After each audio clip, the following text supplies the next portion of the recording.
वह आज मैं YouTube पर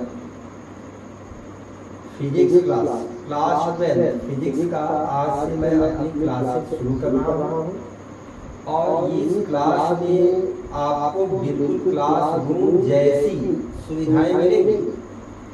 बिल्कुल आप नोट्स लिखते हुए चले जाइएगा। मैं बेहद ही स्लो मोशन में लेक्चर दूंगा जिससे कि आप लोग नोट्स भी बनाते हुए चले जाइएगा और सारे कॉन्सेप्ट आपके क्लियर होंगे।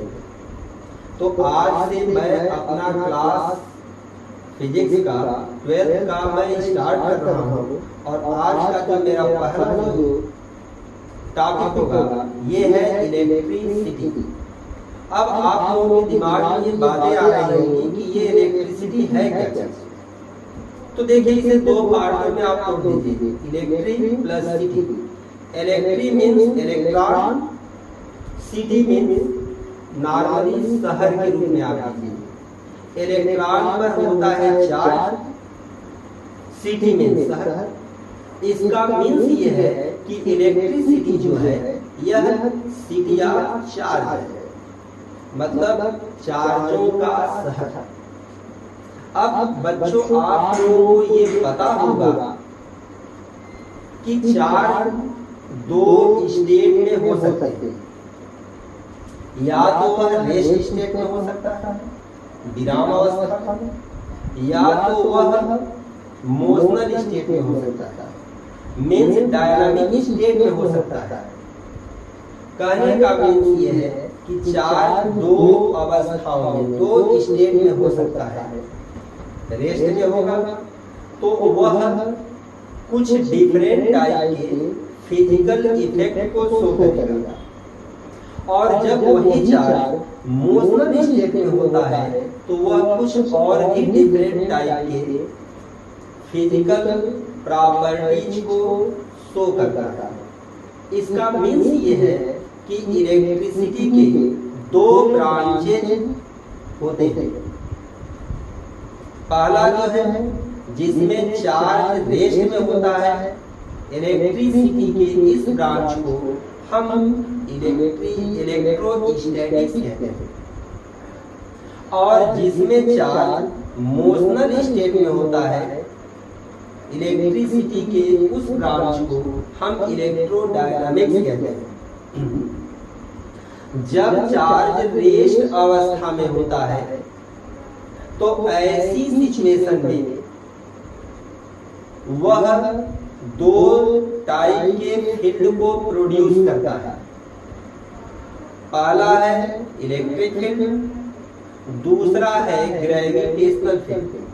क्योंकि जिस ऑब्जेक्ट पर चार्ज होता है उसमें मास होता है, और मास के कारण वह चार्ज पार्टिकल ग्रेविटेशनल फील्ड को भी प्रोड्यूस करता है। लेकिन ग्रेविटेशनल फील्ड की इंटेंसिटी या मैग्नीट्यूड इलेक्ट्रिक फील्ड के मैग्नीट्यूड के रिस्पेक्ट में नेग्लिजिबल होता है। तो हम नॉर्मली ये कह देते हैं कि जब चार्ज रेस्ट में होता है तो वह इलेक्ट्रिक फील्ड पैदा करता है, जबकि एक्चुअल में वह इलेक्ट्रिक फील्ड के साथ साथ ग्रेविटेशनल फील्ड को भी पैदा करता है।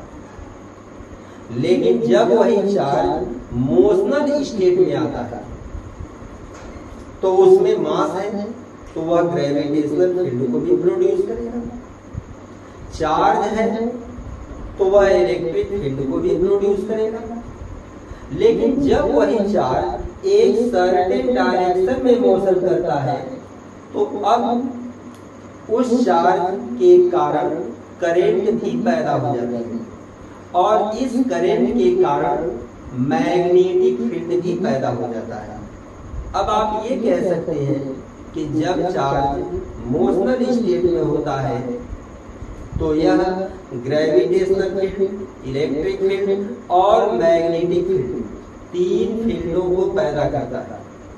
लेकिन ग्रेविटेशनल फील्ड का मैग्नीट्यूड इलेक्ट्रिक फील्ड और मैग्नेटिक फील्ड के मैग्नीट्यूड के रिस्पेक्ट में नेग्लिजिबल होता है। इसलिए नॉर्मल लैंग्वेज में हम ये कहते हैं कि मोशनल स्टेट में जब चार्ज होता है तो यह इलेक्ट्रिक फील्ड और मैग्नेटिक फील्ड दोनों पैदा करता है। एक्चुअल में वह तीनों फील्ड पैदा करता है, electric field, magnetic field and gravitational field. इस तरीके से बच्चों अब आपके दिमाग में आ गया होगा कि इलेक्ट्रिसिटी के दो ब्रांचेज होते हैं, इलेक्ट्रोस्टैटिक्स जिसमें कि हम जब चार्ज रेस्ट में होता है तो वह जिन फिजिकल प्रॉपर्टीज को पैदा करता है हम उसकी स्टडी करते हैं।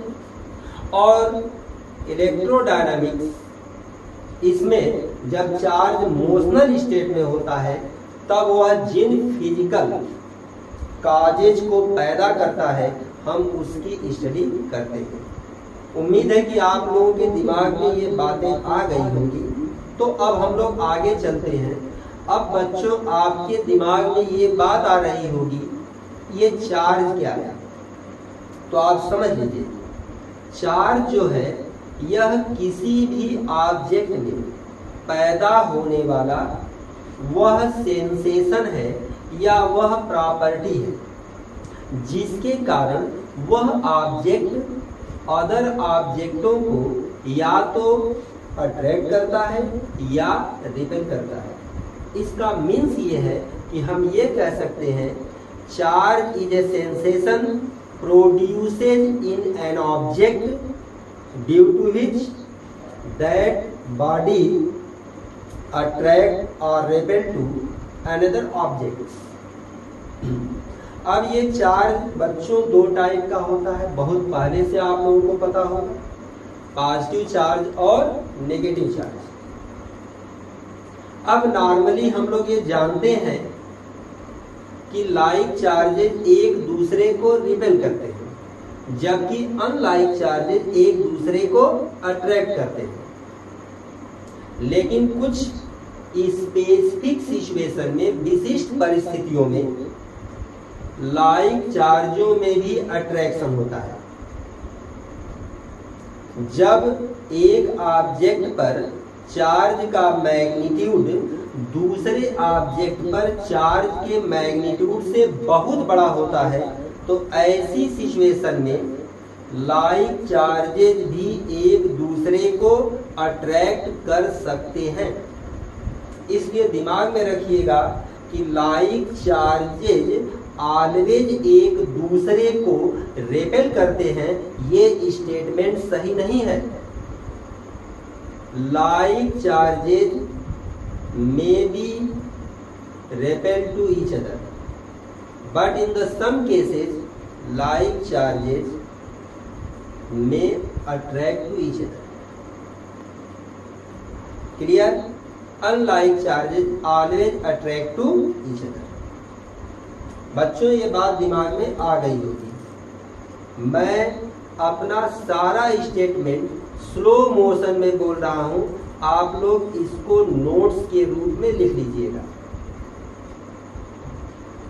अब बच्चों आपके दिमाग में ये बात भी आ रही होगी कि किसी भी ऑब्जेक्ट पर चार्ज क्यों आता है, इसका भी रीजन समझ लीजिए। चार्जों के आने के लिए मीन्स आप ये कह सकते हैं कि किसी भी ऑब्जेक्ट के पॉजिटिव या नेगेटिव चार्ज एक्वायर करने के लिए रिस्पॉन्सिबल एलिमेंट इलेक्ट्रॉन होते हैं।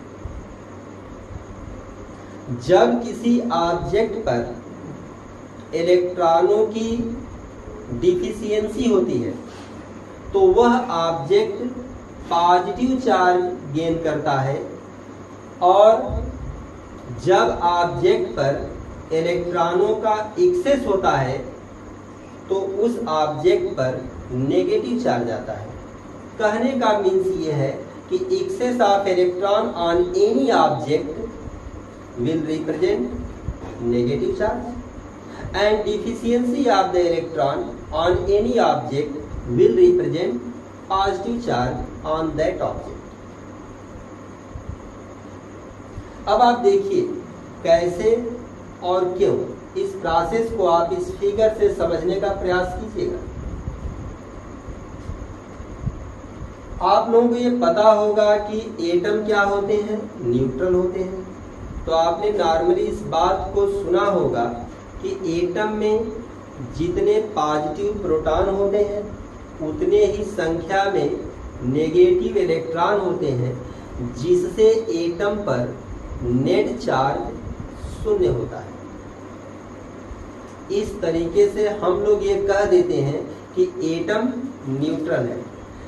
एक्चुअल में किसी भी ऑब्जेक्ट पर नेट चार्ज 0 होने से वह ऑब्जेक्ट न्यूट्रल नहीं होता। न्यूट्रल होने की शर्त यह भी है कि ऑब्जेक्ट पर नेट चार्ज 0 हो और पॉजिटिव और नेगेटिव दोनों चार्जों के सेंटर एक ही पॉइंट पर कोइंसाइड करें। तब हम कहते हैं कि ऐसी सिचुएशन में वह ऑब्जेक्ट न्यूट्रल होता है। एटम में यही होता है।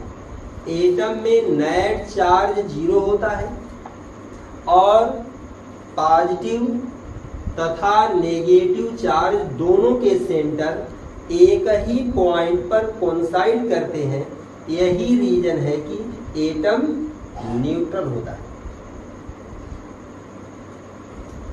अब आप देखिए किस तरीके से किसी भी एटम पर चार्ज, पॉजिटिव चार्ज या नेगेटिव चार्ज आता है, उसे आप इस फिगर से देखिए।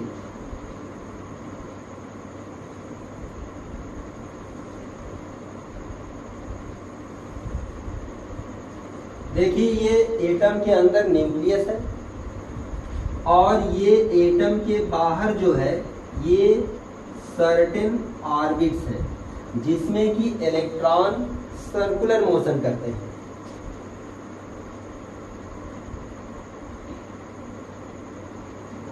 देखो बच्चों, जो इलेक्ट्रॉन न्यूक्लियस के नजदीक के ऑर्बिट में होते हैं, इन इलेक्ट्रॉनों पर न्यूक्लियस का अट्रैक्शन फोर्स स्ट्रांग होता है। जो इलेक्ट्रॉन न्यूक्लियस से रिलेटिवली लार्ज डिस्टेंस पर होते हैं, इन इलेक्ट्रॉनों पर न्यूक्लियस का अट्रैक्शन फोर्स रिलेटिवली कम होता है और जो इलेक्ट्रॉन न्यूक्लियस से सबसे दूर वाले ऑर्बिट में होते हैं, इन इलेक्ट्रॉनों पर न्यूक्लियस का अट्रैक्शन फोर्स सबसे कम होता है। अब अगर इस एटम को बाहर से एनर्जी दी जाए तो इस एनर्जी को बाहर के ऑर्बिट के इलेक्ट्रॉन एक्वायर करके एटम को छोड़ करके बाहर चले जाते हैं। अब जब ये इलेक्ट्रॉन एटम को छोड़ करके बाहर आ जाएगा तो ऐसी सिचुएशन में अब इस एटम में इलेक्ट्रॉनों की संख्या प्रोटॉनों की संख्या से कम हो जाती है। तो बच्चों आपको पता है कि प्रोटॉन पर जितना पॉजिटिव चार्ज होता है, इलेक्ट्रॉन पर उतना ही नेगेटिव चार्ज होता है और एटम में प्रोटॉनों की संख्या इलेक्ट्रॉनों की संख्या के इक्वल होती है। अब जब इलेक्ट्रॉन एटम से बाहर आ जाएगा तो ऐसी सिचुएशन में एटम में इलेक्ट्रॉनों की संख्या कम हो जाती है, प्रोटॉनों की संख्या अब अधिक रहेगी क्योंकि उसकी संख्या में कोई भी परिवर्तन नहीं हुआ है। तो ऐसी सिचुएशन में अब इस एटम पर पॉजिटिव चार्ज आएगा। इसको आप एक न्यूमेरिकल एग्जाम्पल से आप देख लीजिए। सपोज कर लीजिए कि स्टार्टिंग में इनिशियली सपोज कर लीजिए कि 26 प्रोटॉन है, तो देखिए इस पर क्या होगा, प्लस 26 ई का चार्ज होगा पॉजिटिव एटम में। इलेक्ट्रॉन भी इतने ही रहेंगे, इलेक्ट्रॉन भी 26। इलेक्ट्रॉन पर नेगेटिव चार्ज होता है। इस तरीके से स्टार्टिंग में एटम पर नेट चार्ज 0 होगा। स्टार्टिंग में एटम पर नेट चार्ज 0 होगा, लेकिन जब इस एटम से एक इलेक्ट्रॉन बाहर निकल जाएगा तो अब जो है, अब प्रोटॉन तो उतने ही रहेंगे, तो एटम पर उतना ही पॉजिटिव चार्ज रहेगा, लेकिन अब इलेक्ट्रॉनों की संख्या 25 हो गई, तो अब एटम पर -25 का चार्ज होगा। तो ऐसी सिचुएशन में अब एटम पर नेट चार्ज 1 इलेक्ट्रॉन के इक्वल का होगा, जो कि पॉजिटिव होगा। इससे बच्चों एक बात तो आपके दिमाग में बैठ गई होगी कि deficiency of electron means acquire positive charge. अब अगर हम इसी एटम में बाहर से इलेक्ट्रॉनों की एंट्री करा दें तो एटम में इलेक्ट्रॉनों की संख्या नॉर्मल सिचुएशन से अधिक हो जाएगी। अब जब नॉर्मल सिचुएशन से अधिक होगी तो एटम में नेगेटिव चार्ज की मात्रा बढ़ेगी, जिससे कि एटम पर नेट चार्ज नेगेटिव होगा।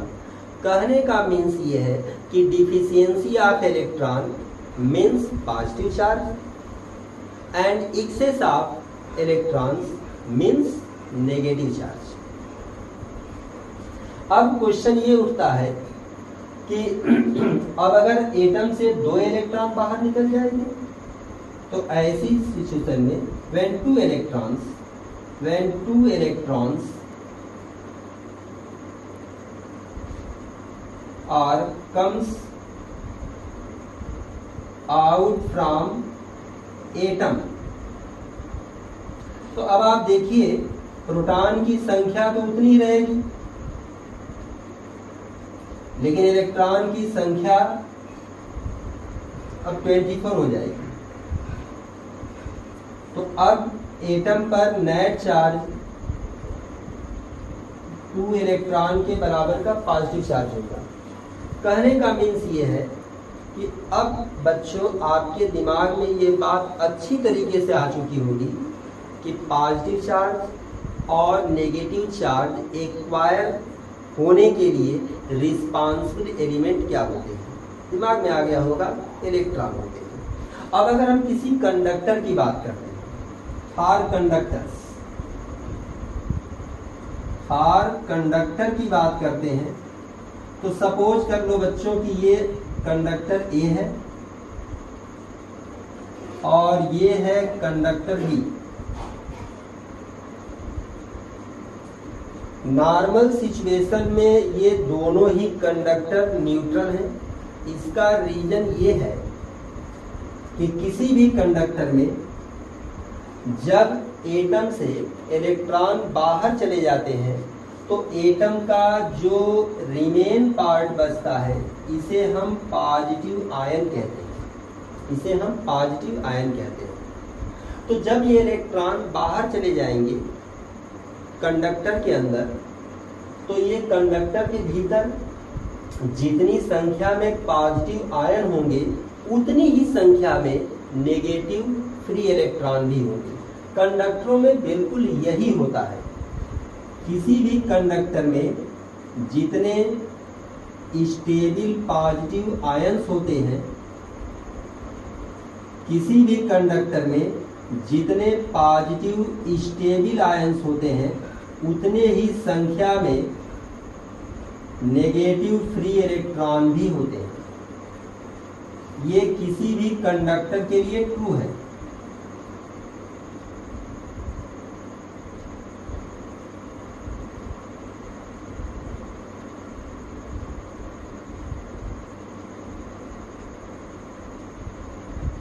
अब देखो बच्चों, अगर हम दोनों कंडक्टरों को आपस में रब्ड कर दें, रगड़ दें, तो ऐसी सिचुएशन में किसी एक कंडक्टर से फ्री इलेक्ट्रॉन निकल करके दूसरे कंडक्टर में जाता है। आप देखिए इस फिगर से, जब यहाँ से एक इलेक्ट्रॉन निकल करके इस वाले कंडक्टर में जाएगा तो यहाँ पर एक फ्री इलेक्ट्रॉन या एक इलेक्ट्रॉन की कमी हो जाएगी। तो अब आप देखिए बच्चों कि यहाँ पर एक पॉजिटिव चार्ज अधिक हो गया और यहाँ पर एक इलेक्ट्रॉन के आने से यहाँ पर एक इलेक्ट्रॉन के इक्वल का नेगेटिव चार्ज बढ़ेगा।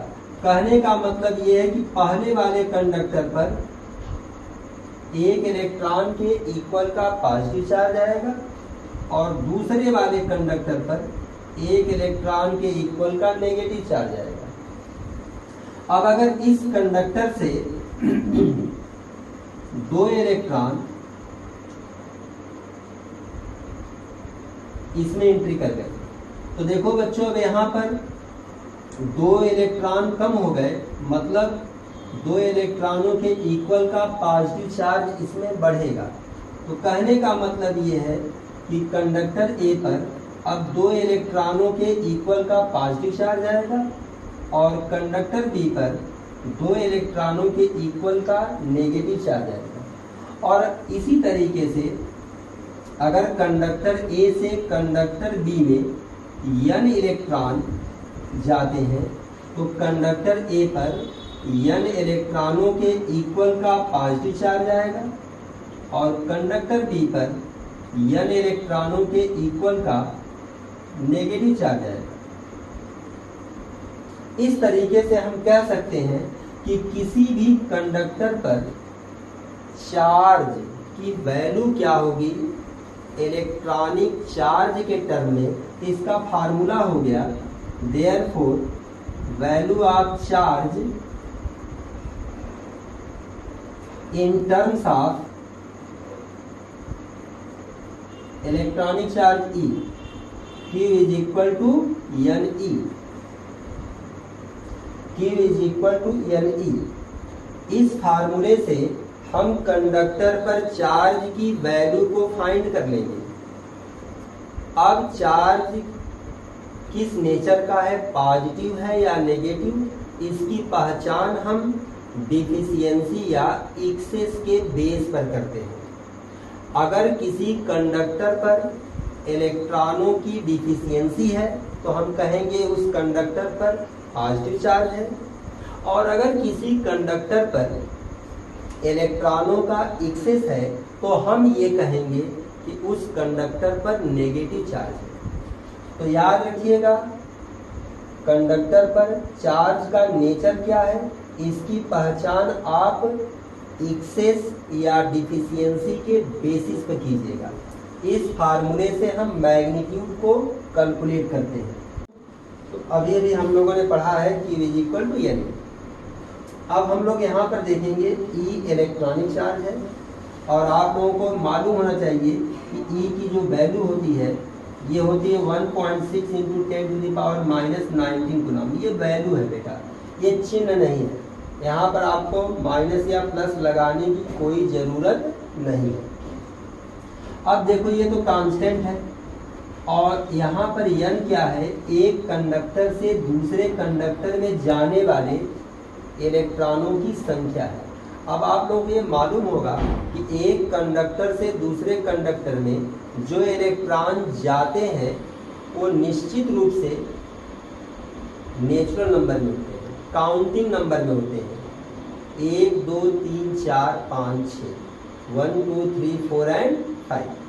तो कहने का मीन्स ये है कि एक क्वेश्चन उठता है कि यहाँ पर चार्ज Q और ट्रांसफर होने वाले इलेक्ट्रॉनों के बीच में ट्रांसफर होने वाले इलेक्ट्रॉनों की संख्या के बीच ग्राफ कैसा होगा। इस ग्राफ को भी आप लोग देख लीजिए बच्चों।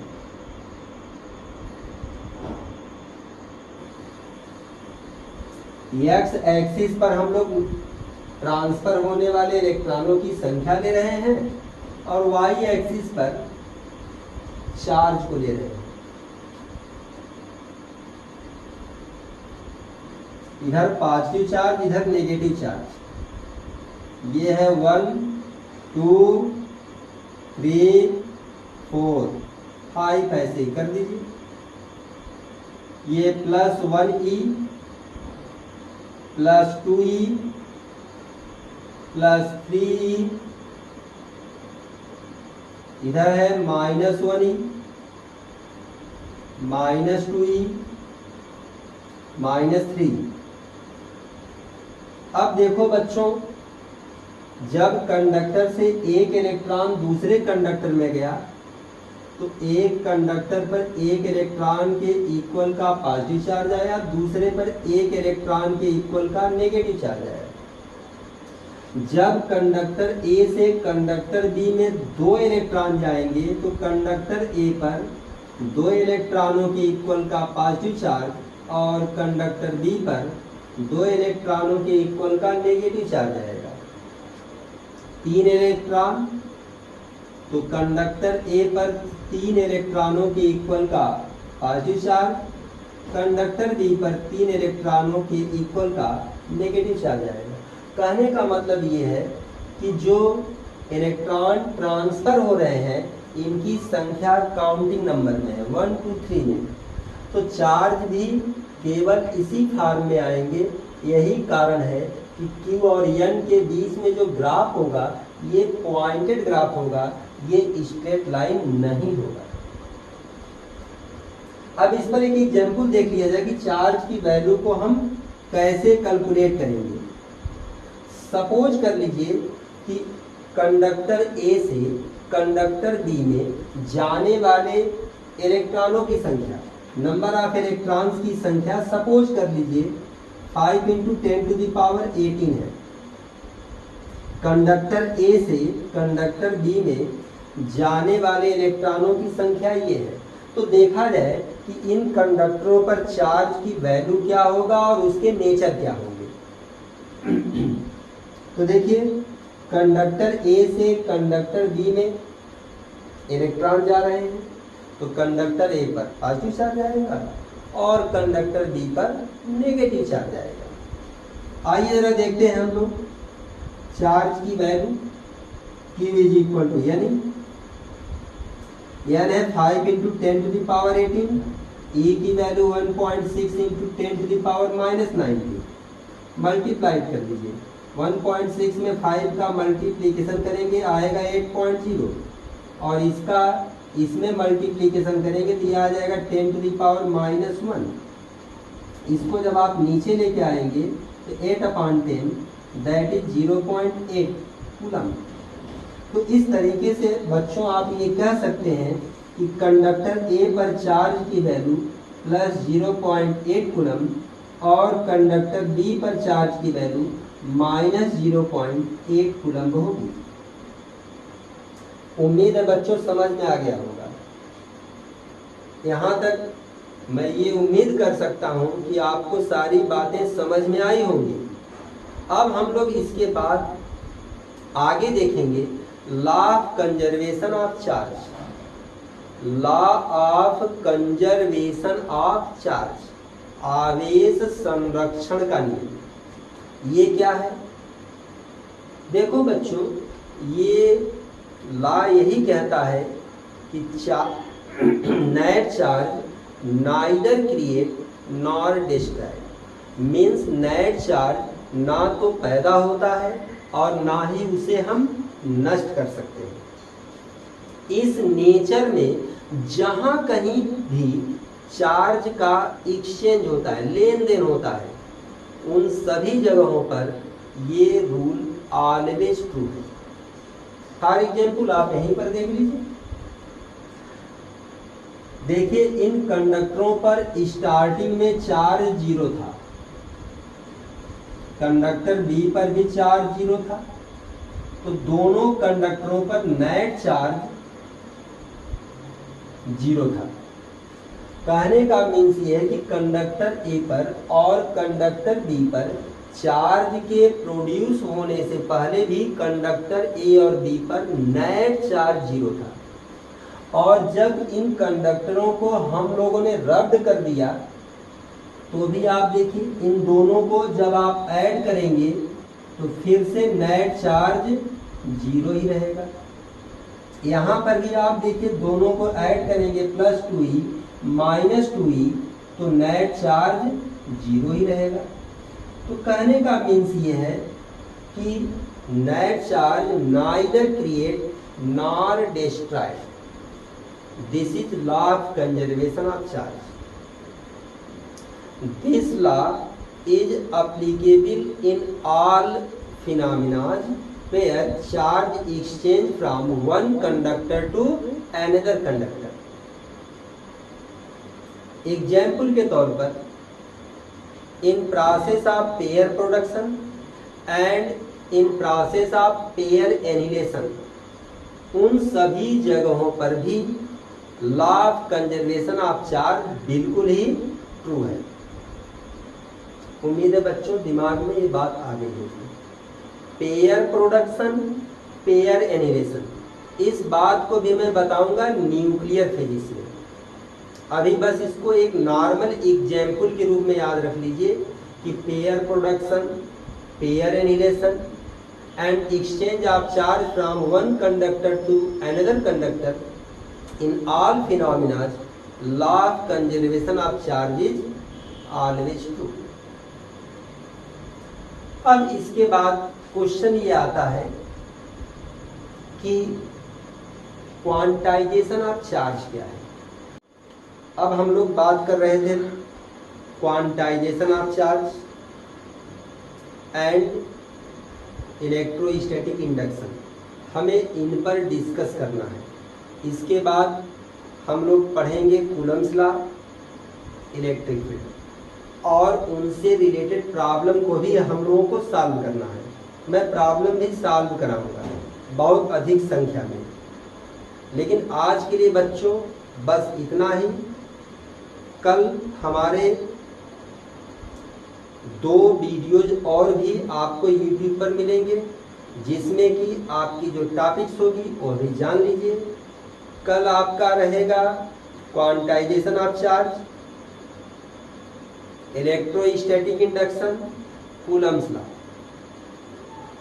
और उसके अगले वीडियो में आपको मिलेगा कूलम्स लॉ से रिलेटेड वेरियस टाइप के विभिन्न प्रकार के प्रॉब्लम, इजी से हार्ड, मैं सारे प्रॉब्लम आपको सॉल्व कराऊंगा।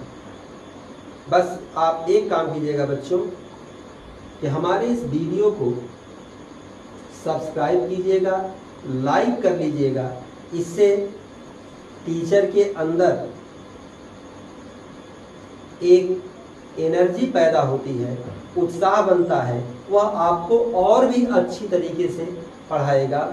और मेरा पूरा ये प्रयास होगा कि बिल्कुल आप क्लास रूम का अनुभव कर सके, आप नोट्स भी बना लीजिएगा।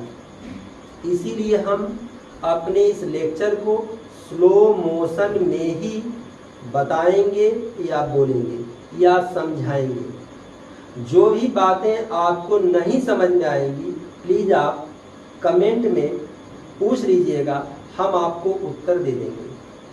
बस इसे आप सब्सक्राइब कीजिए, लाइक कीजिए और जहाँ तक हो शेयर करके अधिक से अधिक बच्चों तक पहुँचाइए। थैंक यू बच्चों, धन्यवाद।